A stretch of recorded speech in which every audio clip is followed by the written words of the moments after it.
قربانی کرنے میں یہ غلطیاں کبھی مت کرنا، بہت سارے لوگ یہ غلطیاں کر دیتے ہیں اور ان کی قربانیاں ضائع جاتی ہیں۔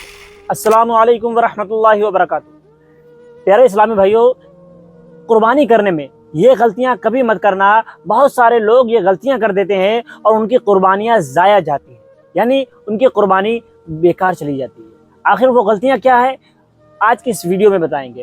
دوستو یاد رکھیں کہ بہت سارے لوگوں کو یہ سوچنا ہوتا ہے کہ ہم جب بھی بہت ساری جگہوں میں ہم قربانی وغیرہ کرنے گئے تو ان کو پتہ چلتا کس کے نام سے ہونی، کہتے آج اس بار فلاں نام سے ہو جائے بھئی، جبکہ قربانی کرنا اس شخص کے لیے واجب ہے۔ اگر جیسے کہ آپ پر قربانی واجب ہے تو آپ پر ہر سال قربانی کرنا واجب ہے۔ ایسا نہیں ہے کہ اس سال آپ نے اپنے نام سے کروا لی، اگلے سال آپ نے اپنے بیٹے کے نام سے کروا لی، اس کے اگلے سال اپنے چھوٹے بیٹے کے نام سے، اس کے بعد بیوی کے نام سے۔ ایسا نہیں ہو سکتا، ایسا پاسبل نہیں ہے۔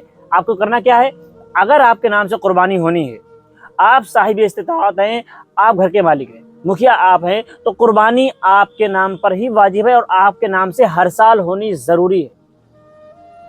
اگر آپ اپنے بیٹے کے نام سے، بیوی کے نام سے یا کسی اور شخص کے نام سے قربانی کرنا چاہتے ہیں تو ایسے میں آپ کو کرنا یہ ہوگا کہ آپ اس کے لیے الگ سے انتظام کریں، آپ دوسرا بقرہ خریدیں یا دوسرے جانور میں حصہ لیں، لیکن آپ اس میں ہی اگر یہ چیز کرتے ہیں تو آپ کی قربانی، آپ کا جو آپ کا واجب ہے وہ ادا نہیں ہوا ہے۔ اس لیے یاد رکھیں کہ اگر آپ پر قربانی واجب ہے، ہر سال آپ پر قربانی کرنا واجب ہی ہے۔ آپ صاحب استطاعت ہیں، آپ مالک نصاب ہیں اگر، تو اس پر آپ پر قربانی کرنا ہر سال واجب ہے۔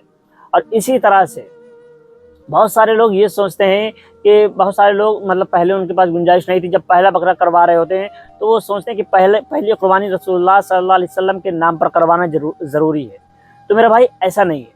اگر ہم نے پہلے بھی آپ کو بتایا کہ اگر آپ کے پاس گنجائش ہے، اگر آپ ایک سے زائد کی گنجائش رکھتے ہیں تو آپ ایک بکرا اپنے نام سے کروا لیں، دوسرا حضور صلی اللہ علیہ وسلم کے نام سے کروا لیں، یہ آپ کے حق میں بہتر ہے۔ لیکن اگر آپ گنجائش نہیں رکھتے ہیں، آپ میں اتنی گنجائش نہیں کہ آپ 2 کروا سکیں، تو آپ اپنے نام سے کروائیں، کیونکہ اگر آپ اپنے نام سے نہیں کروائیں گے، آپ صاحب استطاعت ہیں اور آپ نے اپنے نام سے قربانی نہیں کی، تو یہاں پر آپ کا واجب ترک ہوگا، آپ گنہگار ہوں گے۔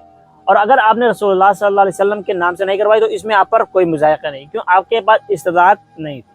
اگر آپ کے پاس 2 کی استطاعت ہے تو آپ حضور صلی اللہ علیہ وسلم کے نام پر بھی کروا سکتے ہیں، لیکن پہلے آپ اپنے نام سے کروائیں۔ کیوں؟ کیونکہ آپ پر واجب ہے، آپ پر ضروری ہے۔ اگر آپ واجب چھوڑیں گے تو آپ گنہگار ہوں گے۔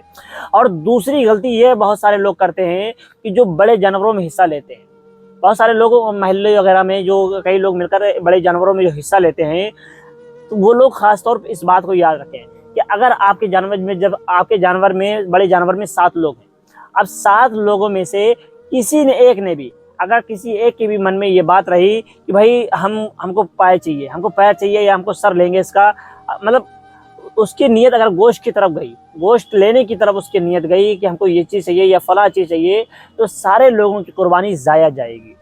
تو اس لیے یاد رکھیں کہ جب بھی بڑے جانوروں میں حصہ لیں تو یہ چیز کا خاص طور پہ خیال رکھیں کہ ان میں سے کوئی بھی شخص ایسا تو نہیں ہے جس کی نیت قربانی کی نہ ہو کر صرف گوشت کی طرف مائل ہوتی ہو۔